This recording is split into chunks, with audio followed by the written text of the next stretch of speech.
चिड़िया घोंसले में बैठी है, परेशान लग रही है। माँ चिड़िया आती है। माँ चिड़िया, टूनी, अब तुम बड़ी हो गई हो, तुम्हें खुद खाना ढूंढना सीखना होगा। टूनी हिचकिचाते हुए, लेकिन माँ, ये काम मुश्किल लगता है। बाहर इतने बड़े पक्षी हैं, मैं डरती हूँ। माँ चिड़िया, डर से कुछ नहीं होता मेरी बच्ची, मेहनत और हिम्मत से सब कुछ संभव है।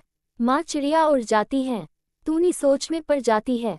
टूनी अपने घोंसले से नीचे उतरती है। चारों ओर घास और छोटे छोटे कीड़े हैं। टूनी, चलो, कोशिश करती हूँ, मुझे खुद खाना ढूंढना होगा। टूनी एक छोटे से कीड़े की तरफ बढ़ती है, लेकिन तभी बुलबुल उड़कर आती है। अरे टूनी, तुम इतनी छोटी हो, इतनी मेहनत क्यों कर रही हो? देखो, मैं आराम से रहता हूँ, मुझे कोई चिंता नहीं। टूनी सोचते हुए, शायद बुलबुल सही कह रहा है। क्यों मेहनत करूं जब आराम से रह सकती हूँ। टूनी वापस घोंसले में लौट जाती है। अगले दिन टूनी भूखी है। आसमान में बादल छाए हैं और खाना ढूंढना और मुश्किल हो गया है।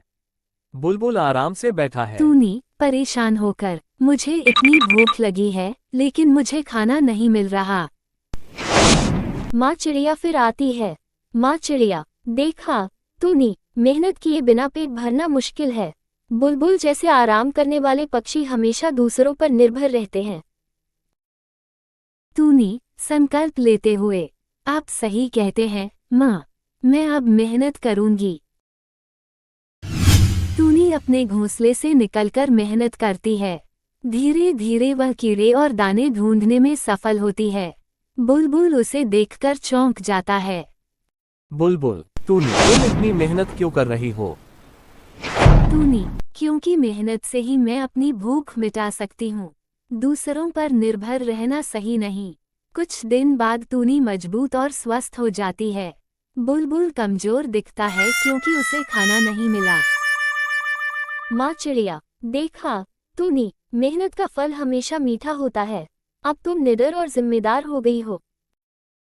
टूनी खुशी से, धन्यवाद माँ, अब मुझे समझ में आ गया है कि मेहनत करना कितना जरूरी है।